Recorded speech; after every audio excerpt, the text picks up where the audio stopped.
지난 시간에 부처님의 사리에 대해서 이야기가 잠깐 있었습니다. 이번에 지난 11일부터 13일까지 월정사에서 부처님의 사리, 즉 사리 사상과 또 그 조사, 그러한 제목을 타이틀을 가지고 한일불교 문화교류회에서 이제 그 세미나를 했습니다. 일본 측에서는 일본 대정대학에서 오신 교수가 주제 발표를 했고, 한국 측에서는 동국대학교 인문대학장인 장충식 박사가 이제 그걸 했어요. 그런데 역시 이제 더 가서 보니까 학습이란 거는 눈치 써 몰라야 돼 난나밖에 없고, 다 그랬을까면 그날 월정사에서는 특히나 한 가지 이제 보궁, 정렬보궁, 불사리, 이제 그에 대해서 이야기가 좀 많았는데, 이번에 어찌됐든 새 보궁을 한 번만 다녀왔습니다. 오는 길에는 정암사로 들려서 또 그 다음에 영월 법궁사로, 그랬으니까 새 보궁은 들렸죠. 대단한 일을 했어요. 그런데 잠깐의 이야기는 놔두고, 부처님의 사리에 대한 것은 우리가 여러 가지로 고증되는 바도 많고, 또 어느 것이 사실 불사리가 진심사리가 과연 어느 것인가는 확실한 말이 없고요. 이제 치사리라 그랬고 스리랑카에 가 있는 거 있죠. 또 그 이야기가 있고, 또 지금 확실한 것은 모르는데 부처님 탄생했던 곳도 있죠. 그 가비라바스도 가비라의 성 그 근처에서 호로병 속에 담겨져 있던 사리를 발견을 했습니다.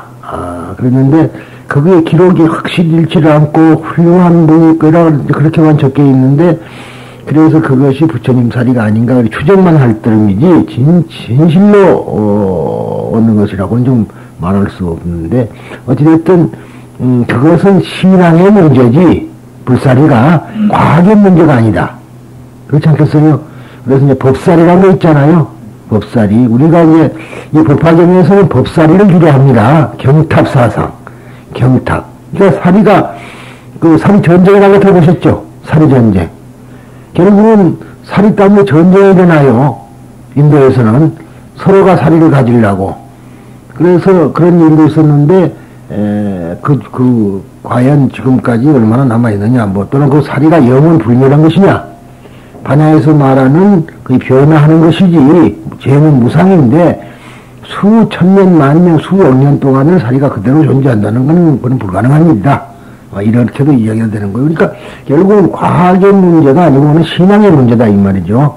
그런데 우리 이제 여기서 지금 견보타품에서 중요한 것이 부처님의 사리가 8권으로 나눠진 것이 아니라 말하자면 분할된 것이 아니고 한 덩어리 일개로 돼가지고 말하자면 다보탑 속에 들어있다. 그것은 바로 모든 진리, 사상이라는 것은 하나로 통일된다는 일승사상을 표현한 것이라고 우리 보셔야 됩니다. 그러니까 지금까지 전통적으로 부처님의 사리는 전부 다 갈라져 가는 거란 말이죠. 그랬는데 여기서만이 유독히 사리가 전신사리가 전신이 다 들어있다 하는 것은 아마 그런 이야기라고 볼 수가 있습니다. 지난 시간에도 그런 이야기를 좀 했습니다만은, 그래서 이제 우리가 보면은요, 우리가 보면은 보통 사람이 죽으면은 우리가 화장을 하더라도 한 군데다가 모셔져 있는데, 우리나라는 그 전통이에요. 근데 일본 같은 데 가보면은 수없이 있단 말이야. 큰 스님들 묘소가. 무슨 말인지 아시겠죠? 그러니까 자기가 어디 가서 공부했던 자리는 다 갖다 놔. 그런 거 있어요. 그래서 제 이야기는 저도 농담 삼아서 하는 게 아니고, 진실되게 말하자면 내가 죽거든. 우리 보살들 보고, 내는 화장을 한 뒤에 그 유골을 몇 군데도 좀 갖다 놔달라. 해인사나 머리 깎은 데도 좀 갖다 놓고, 또 한동안 오랫동안 머물렀던 법화사라는 자리도 좀 갖다 놓고, 뭐 이렇게 저렇게 해서 좀 그래야지. 한 군데다가 딱 갖다 놓고, 그럴 필요가 뭐 있습니까? 이제 그런 생각도 해보는 겁니다. 아무튼 간에 여기서 중요한 것은, 이 견보타 부분에서 중요한 것은 바로 모든 사리가 다 한테 모여 있다. 또 부처님을 다보여리를 보려면은 뵙고자 하거든. 그 당시의 부처님, 서가모니 부처님의 말하자면 분신들이 전부 모여야 된다 등 이러한 사상은 모두가 다 일승사상을 얘기한 것이다 하는 것을 말씀을 드립니다. 그러면은 이 진리라는 것은 그러면 지금까지 진리를 말해왔는데, 진리라는 것은 어떤 경우에 우리가 붙잡을 수가 있느냐.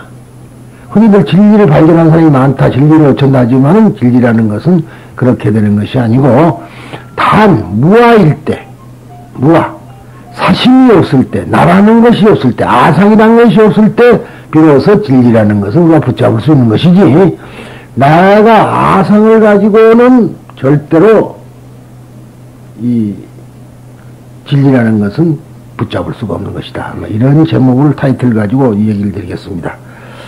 부처님께서 시방에 계시는 분신의 제부를 모여오게 하기 위해 사바세계에 있는 모든 중생, 즉 중생 그러면 천신까지 들어가죠. 천신, 인간, 수라, 아기, 축생, 지옥, 이렇게 말하자면 육도죠. 이 여섯 갈래의 중생 등을 여기 이 법회에 모인 사람을 제외하고는, 그러니까 이 법화경 설법 자리에 모인 사람을 제외하고는 모두 다른 세상으로 옮기고 나니 이 사바세계는 마을, 도시, 바다, 강, 숲도 없다라고 되어 있습니다. 그러면은 왜 이 법화경을 설하는 설하는 데 있던 사람만은 제외했느냐 하는 문제인데, 여기 있는 사람들은 이미 다 보살이 됐다 그런 얘기예요.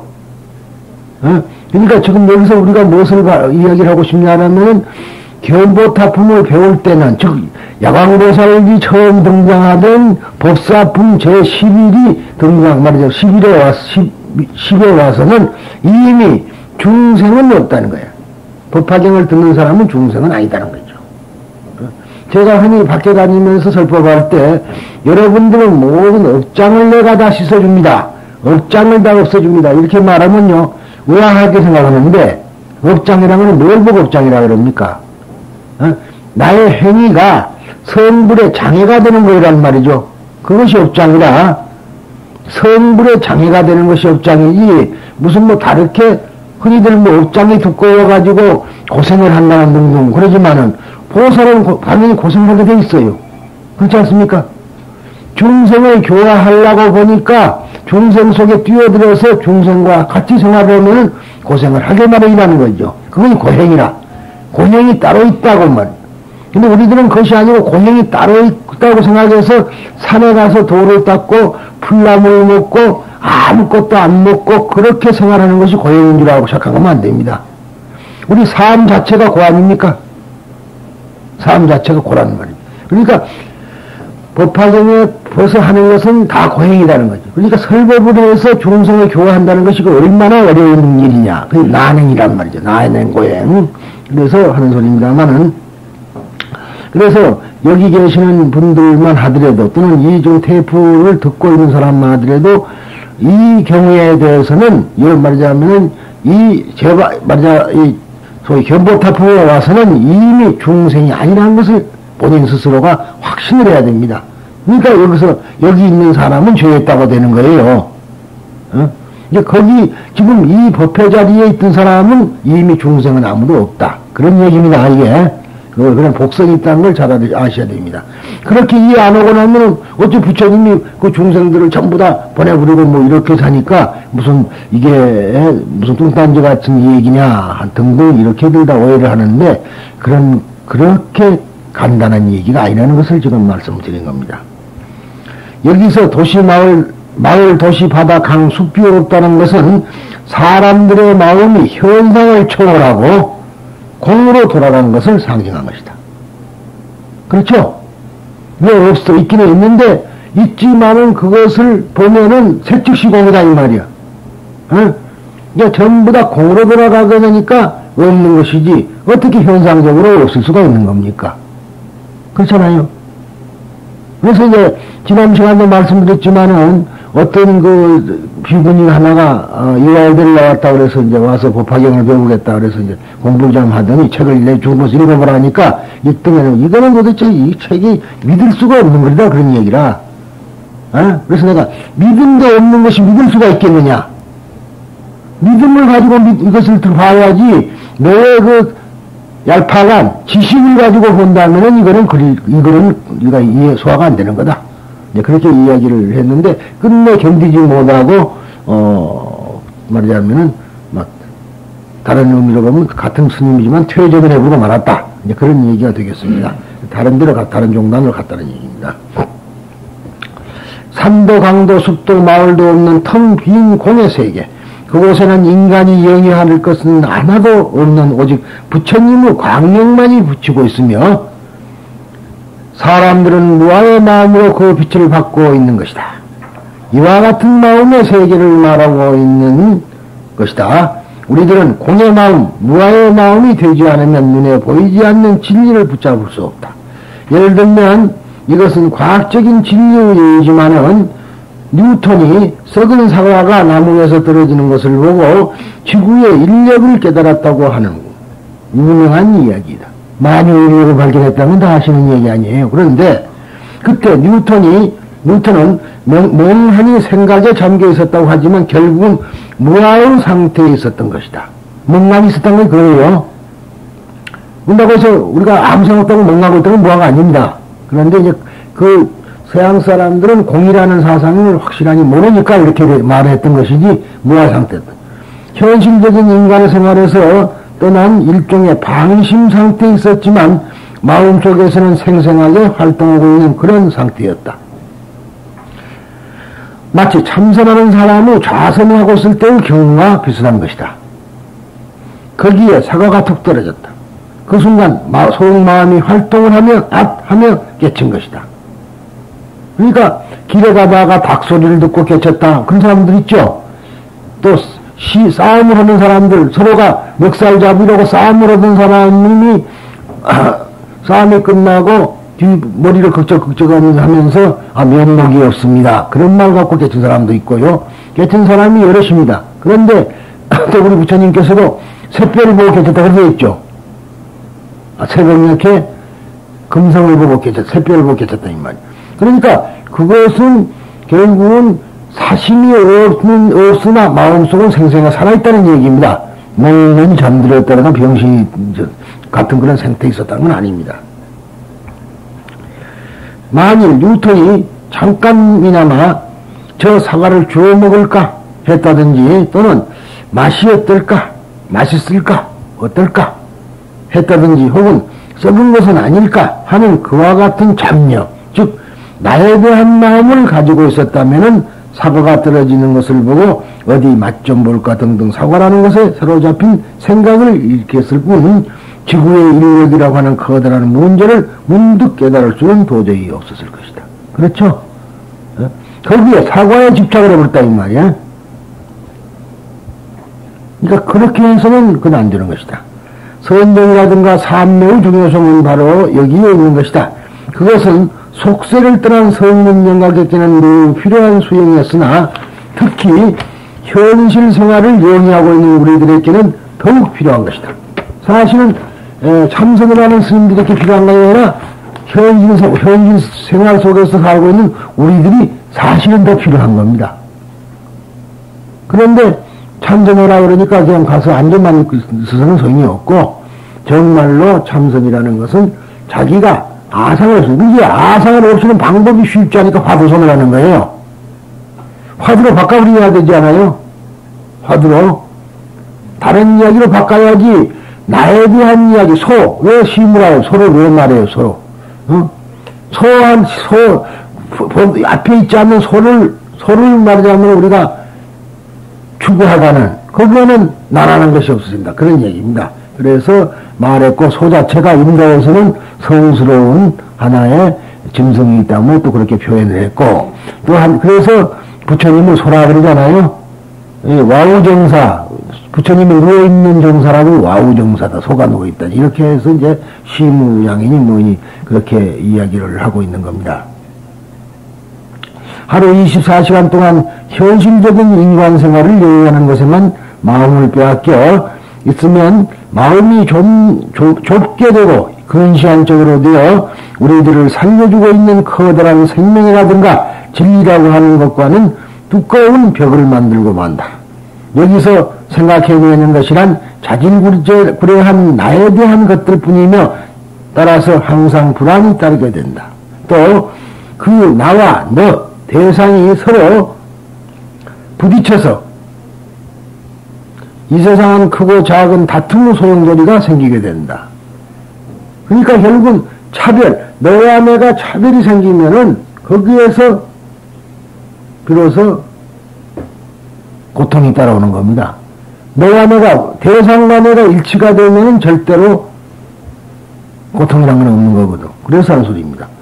그 보기 흉한 상태를 해소하려면은 조금이라도, 즉, 해소가 아니라 경감하려면은, 저렇게 하려면은 하루 중 어느 시간만은 생활을 영위하는 것에서 떠나 무아의 상태에 들어가는 것이 절대적으로 필요하다. 조용히 앉아서 독경을 하거나 연구를 하거나 혹은 무한한 우주나 인간을 구원한 생명을 일심으로 생각하는 것이다. 그러한 명상이 어렵다고 생각하는 사람은 그저 아무 생각 없이 부처님의 세계를 마음에 그려보고 있기만 해도 된다. 그러니까 우리가 이제 관법을요, 관법, 소위 선을 하는데 이것은 이제 특별히 그 지도된 거 책이 있어요. 뭐냐면은 그 경전 보면은 관무량수경을 보면은 맨 처음에 부처님을 떠올리라고 돼 있어요. 부처님을. 그러니까 우리가 절에 가서 전면에 계시는 부처님을 쭉 쳐다보고 있다가 눈을 다 감으면은 부처님 그대로 떠올라온단 말이죠. 그럼 그렇게라도 해라. 뭐 복잡하게 인생이 무엇이냐든가 이렇게만 할 것이 아니라 그런 얘기입니다. 이리하여 무아의 마음이 되었을 때 비로소 우리들 안에 있는 참다운 인간이 표면에 떠오른다.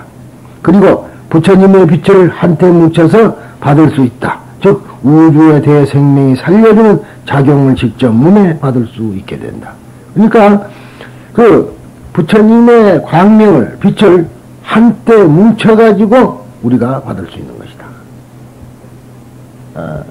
무슨 말이냐면요, 우리가 화를 내면은 우리 몸에 있는 생각이 화내는 쪽으로만 움츠립니다. 그러니까 그쪽이 열려요. 내보낸다니까 열린다 이 말이다. 그러면은 저쪽에서 오는 것이 좋은 것이 들어오는 것이 아니고 똑 같은 것만 들어온다 이 말이다. 나한테로. 예, 우리 지금 라디오라든가 텔레비전 채널이라는 게 그거 아닙니까? 지금 많은 방송국에 무한한 전파가 난무를 해요, 여기서. 눈에는 보이지 않지만은. 그러니까 아니에요. 요즘 같으면 뭐 텔레비전만 하더라도 케이블 TV입니다만 많은 전파가 흘러가고 있는데 내가 원하는 사이클의 전파만 접힌단 말이에요. 그렇죠? 모니터가 미쳐버리기 전에는 하나밖에 안 접혀요. 그러니까 내가 화를 냈을 때는 그 지옥의 세계만 나한테 들어오는 거고 내가 부처의 마음이 되면 부처의 세계만 나한테 들어오는 겁니다. 그러니까 결국은 내가 무엇을 하느냐에 따라서 보살의 마음을 가지면 보살심하고 감흥이 되고요. 도교가 되고. 그러니까 이제 흔히들 부처님께서 감흥하옵소서 하고 기도를 올리는 경우가 많은데 사심을 가지고 부처님을 아무리 감흥하라 해도 감흥이 안 온다 이거니. 아상이 사라졌어요. 그러니까 그래서 부처님과 똑같은 우리가 마음을 가져야만이 부처님과 내가 교감이 돼요.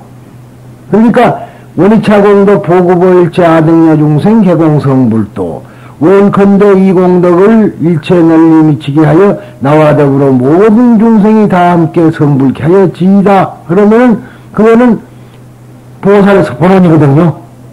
보살의 본원이 된다 이거라. 그러니까 보살의 본원이 되니까 그와 같은 사이클의 것만 나한테 들어오거든요. 그런데 우리들은 욕심을 먹고 내려 다 안고 부처님을 아무리 갈구를 해봐도 부처님은 나한테 감이 안 됩니다. 근데 흔히들 뭐 전밭이라든가 이런 사람들 또는 어중간한 불교한다는 사람들 보면은 말이지 할 말이 없으니까 뭐 꿈에 봤다는 둥 무엇을 했다는 둥 이런 소리로서 하는 경우가 있는데 결국은 그것하고는 관계가 없는 얘기라고 얘기를 드리고 싶습니다. 불교에서 선정과 삼매를 중요시하고 기독교 기타의 종교에서도 명상이라는 것을 소중히 여기는 것은 이러한 이유에 의한 것이므로 이것은 꼭 그 어떤 형식으로라도 하루 생활 속에 집어넣고 실천했으면 좋겠다. 기독교에도 명상이 있습니다. 예수 그리스도가 광야에 있었다. 광야에서 무엇을 했겠어요? 막 헤매고 돌아가 있나요? 그게 아니라 결국 명상을 했던 겁니다. 예수 그리스도가 광야에서 말하자면은 명상에 잠겼다는 얘기나 부처님께서 숲속에서 그렇죠? 보리수나무 아래에서 참선을 했다는 것이나 다를 건 뭐가 있어요? 똑같은 이야기인데 우리는 불교인이라고 하고 부처님이 보리수나무 아래에서 말하자면 앉아있었던 것은 대단하게 생각하고 예수가 광야에서 명상을 했다는 것은 대수롭게 생각한다면 그것도 우리 착각된 현상에서는 나쁜 습에 연유한 겁니다. 그러니까 우리가 좀 더 거시적인 안목에서 본다면 같은 것 아니냐는 얘기입니다. 이러한 이유에서 모든 마을, 도시, 바다, 강, 산천, 숲도 없다라고 하는 것은 인간이 나의 대상으로 되는 것이 없어져서 마음이 공으로 되고 무아로 된 상태를 말한 것입니다. 그럴 때만이 진리라는 것은 우리가 붙잡을 수가 있는 것이다. 일순간이라도요.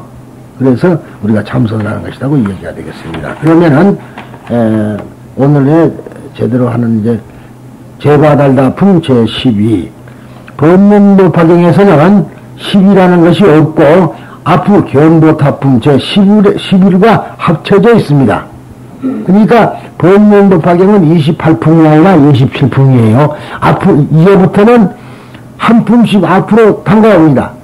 그러니까 다음에 13 권지품 제13이 권지품 제12로 이제 등장을 하게 됩니다. 그걸 이제 미리 말씀을 드렸고요. 이 제바달다품은 앞으로 서론에서 말한 것 같이 구마라지바의 묘법연화경에서는 제12장으로 독립되어 있으나 정법화경이나 산스크리트본에서는 제11장 견보타품 속에 포함되어 있으므로 앞으로는 묘법연화경의 품수와 본본의 장수가 서로 일치하지 않음에 유의하기 바란다.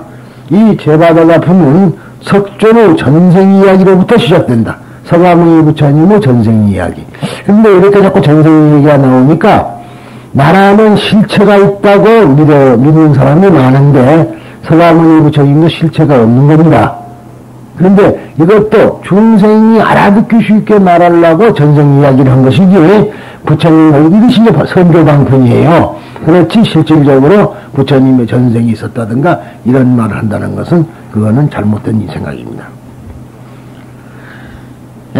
그것은 현재의 석존이 아득히 먼 옛날에 어떻게 하여 법화경을 얻었던가 라고 하는 석존의 과거 수행 이야기이다.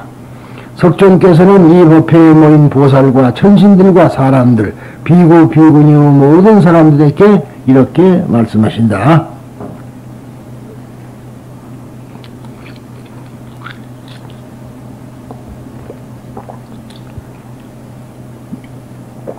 나는 헤아릴 수 없을 만큼의 옛날, 이게 한량을 쓰는 옛날이라는 뜻이죠. 오랜 세월에 걸쳐, 오랜 동안에 걸쳐 법화경을 계속하여 구해왔다. 법화경을 들으려고 가르치는 게 경이라니까 지금 말하는 묘법연화경이라는 것이 아니고 법화의 가르침을 말하는 겁니다. 법화의 가르침은 뭐냐 하면은 하얀 연꽃의 가르침이란, 연꽃에 비유한 가르침이라는 거니까, 적게 보면은 법화경은 28품은 한문자로 보통 씌어서 69,380 노자가 법화경으로 아는 사람이 대부분입니다만은 좀 더 그 시절을 보면은 이 세상의 모든 부처님의 84,000의 법문이 모두가 다 법화경입니다. 그걸 또 아셔야 된다 이 말이에요. 금강경은 그렇지 않아요. 금강경은 덜 그러지만 이 법화경은 모든 것이 다 삶을 영위하기 위해서 있는 것이기 때문에 그렇게 이야기가 가능합니다. 근데 여기 구해왔다는 것은 부처님께서 배우신 걸 얘기하는 겁니까? 그렇죠. 이제 얻으려고, 그걸 이제 자기 것을 만들려고 그렇게 해왔다 그런 얘기입니다. 그러니까 자칫 못하면 견뎌내 보는 걸로 그렇게 하지 마라 그 소리를 한 겁니다. 큰 나라의 국왕으로 있을 때, 어느 한때 이제 큰 나라의 국왕으로 있을 때, 원을 세워, 무슨 원을 세우느냐 그러면은 바로,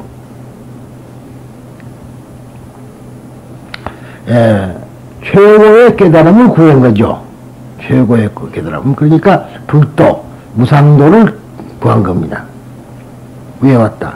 대승리 보살로서 갖추어야 할 6가지의 수행을 완성하려고, 그런데 이제 6가지 수행을 완성해야만이, 육바람을 완성해야만이 됩니다. 물론 바람이란 말이 완성이란 말입니다만은, 이 대승보살은 이 6가지를 완성해야만이 비로소 성불되거든요.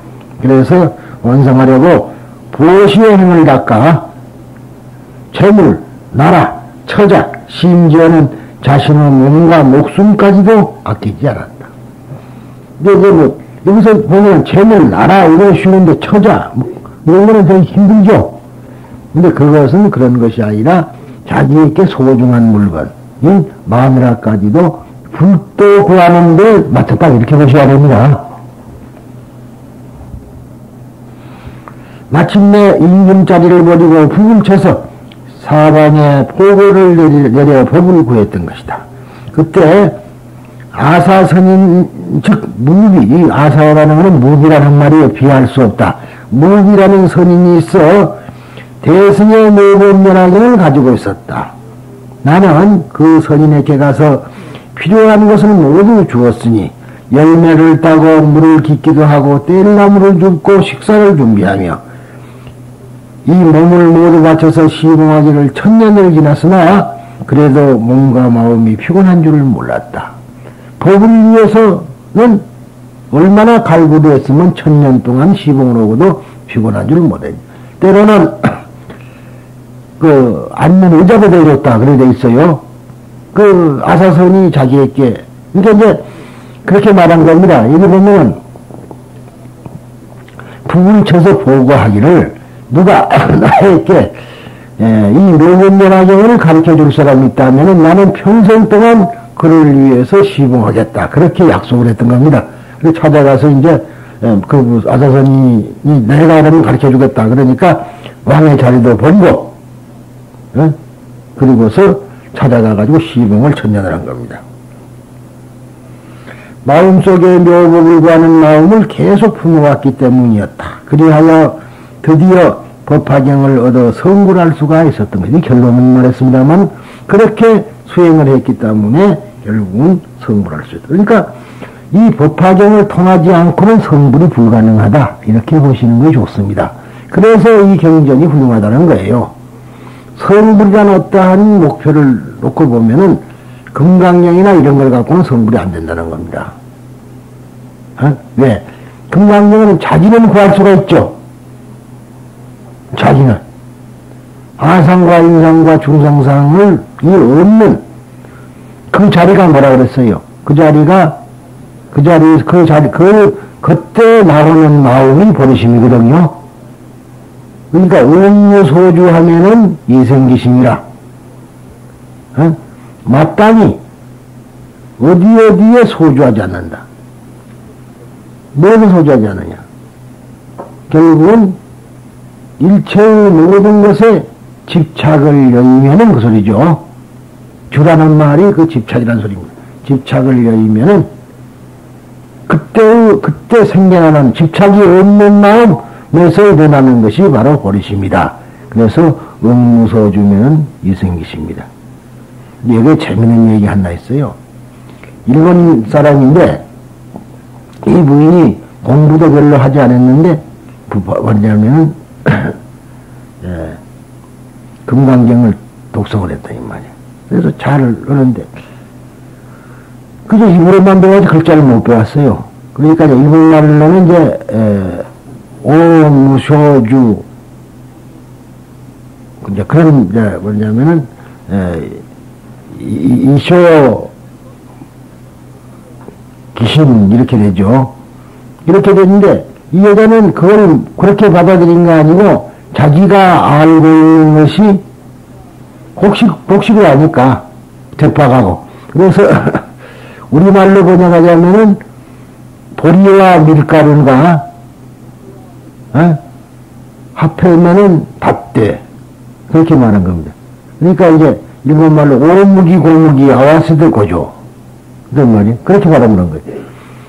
근데, 그래갖고는 믿으면서 상당히 많은 사람 병도 고쳐줘요. 그러니까, 근데 그 사람이, 부인이 계시는 집이 바로 대학 교수 집이라. 근데 대학 교수가 보니까, 말도 안 되는 소리를 하거든. 그러면서 기도를 하는데 또 병은 잘 고쳐줘요. 그래서 그걸, 아니다. 그렇게 말하면 안 되는 것이다. 그래서 이제 제대로 가르쳐 준 겁니다. 제대로 가르쳐 주니까 그때부터는 효험이 없어서 화가 안 났어. 그랬다는 얘기가 있어가지고, 왜 그런 소리 하냐면, 우리나라 사람들이 이제 아재, 바라성아재가 틀렸다. 제대로 하자. 그랬더니 이제 일본 사람들은 그런 일도 있는데, 그냥 하자. 뭐 이런 경우도 있고, 여러 가지 반론입니다. 그런 것이. 그러니까, 여하튼 이것은 믿음이라는 것이 사실 중요하다는 얘기입니다. 그런데, 서가모니불은 이상의 법화경을 구하는 과거세의 수행을 대중에게 설하고, 그리고 과거세와 현재와를 연결시켜서 이렇게 말합니다. 그때의 왕이야말로 지금의 서가모니다, 이 말이. 전생은 나다, 나이며, 내가 섬긴 성인은 누구인가 하면은 지금의 대받았다, 제받았다다 그럽니다. 그리고 이 대받았다야말로 나의 좋은 벗이며 선우. 이게 이제 벗이라는 말 자꾸만 거듭 말합니다만 우리는 이 벗이라 그러면은 뭐 술이나 같이 먹고 이야기나 같이 하고 무슨 애경서에 서로 만나고 이런 것이 벗으로 생각합니다. 그런데 그것이 아니라 여기에서 말하는 벗이라는 것은 선우라는 것은 바로 나를 구제해주는 사람이라는 뜻이에요. 벗이라는 말이. 그래서 이 우리가 마이트레야 미륵을 이제 마이트레야라 그러는데 이 미륵이라는 말이 사랑이라는 말이죠. 사랑. 그런데 그 어디 말이냐 하면은 이것은 아리안의 말이지만서 또한 아라비아 저쪽에 소위 이란의 말입니다. 그래서 이란에서는 이 마이트레야를 미투라라고 그래요.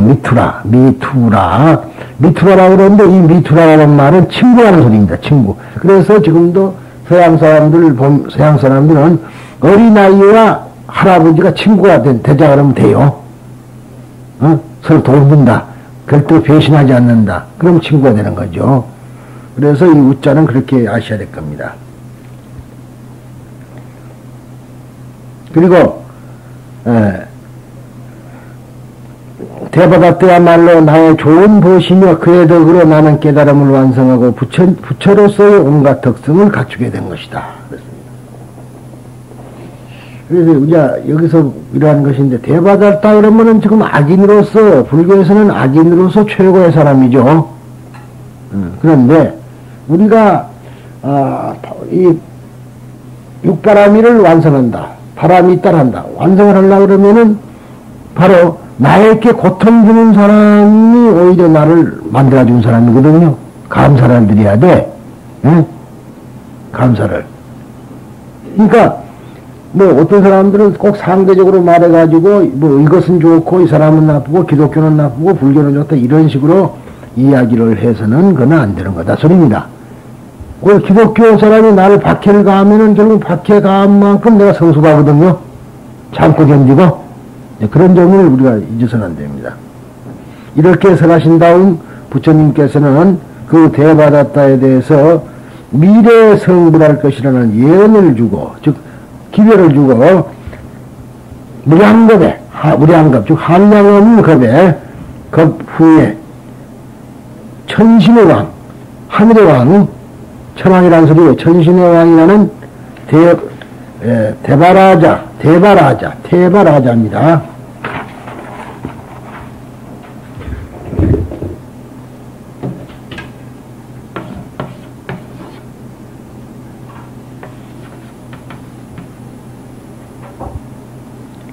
이 대바라는 말은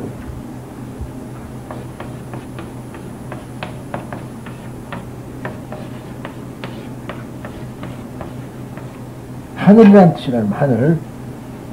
그러니까 이 하늘이는 그러면 우리가 말하는 이 지금 우리가 손가락을 가리키는 하늘 그걸 말하는 것이 아니에요.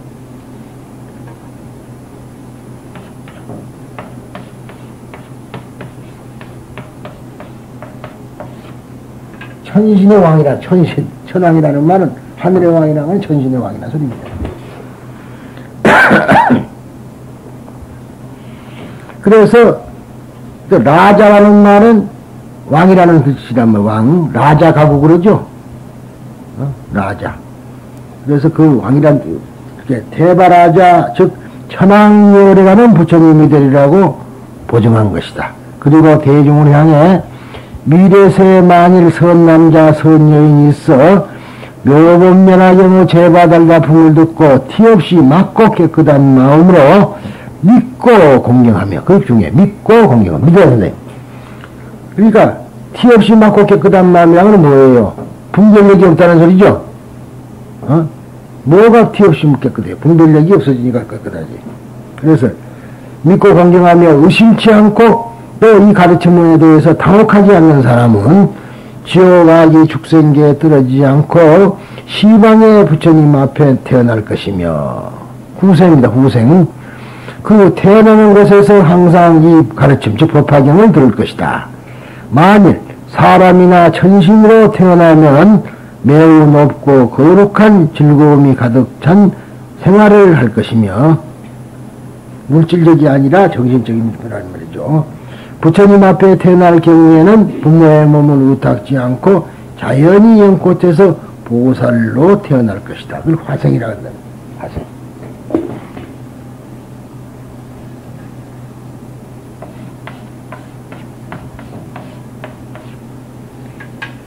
우리가 사생육도 그러죠. 사생.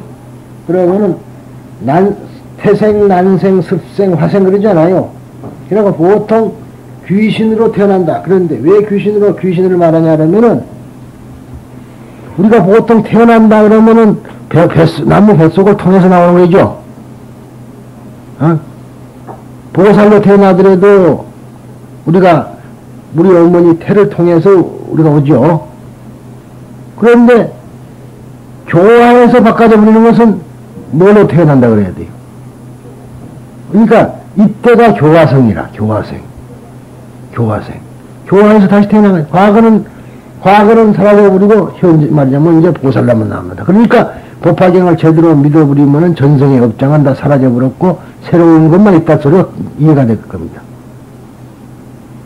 정신세계 말씀하신 거예요? 정신세계지, 뭐, 보살 정신세계, 육체세계예요. 다시 태어난다는 게. 그러니까, 맞아요.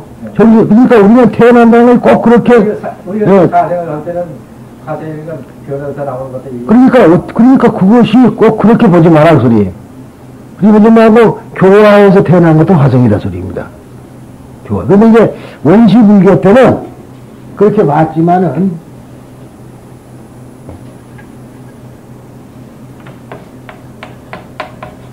변화생이거든요. 화생, 변화. 그러면 변화하는데, 말하자면은, 우리는 지금 물질적인 어떠한 육체의 변화를 보고 있는 거고, 불교에서는 마음을 본 거거든요. 그렇잖아요. 지금 이제 사생할 때는. 그러니까. 몸의 모양을 바꾸고. 그러니까 자꾸 육체를 보고 있는 거고, 우리가 말하는 거는 지금 정신을 말하는 거다, 이 말이에요. 그러니까 그러니까, 이건 이제 그때 우리가 보면 방편품에서, 비유품에서 나옵니다만, 방편 나오고, 사리불이 뭐라고 하냐면, 나는 부처님의 이제는 참아들입니다. 그러거든요. 부처님 입으로부터 태어났고, 그런 거에 나온다.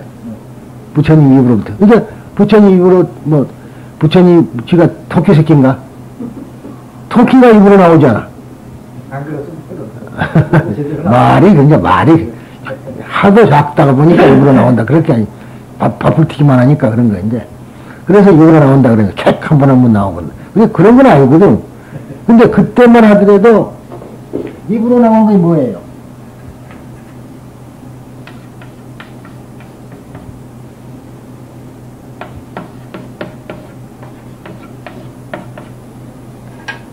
머리로 나온다니까 머리로 나올 데가 없잖아. 머리로 어떻게 나와요? 이게 입으로 나온다는 거예요, 또 구세. 머리로 나오는 거 있었죠? 어떠한 부류가 머리로 나온다 그랬어요? 옆구리로 나오는 거는. 그러니까, 바람은 머리로 나온다고 그랬어요. 입으로 나오는 거라. 그 다음에 찰철이, 소위 구샤트리아는 옆구리로 나온다고 돼 있죠. 그래, 부처님이 옆구리로 나왔다는 것은 부처님의 출생 계급을 말한 겁니다. 누가 말할 때, 부처님이 제왕 수술해갖고 나와갖고 엄마가 빨리 죽어버렸다는 사람이 있더라고.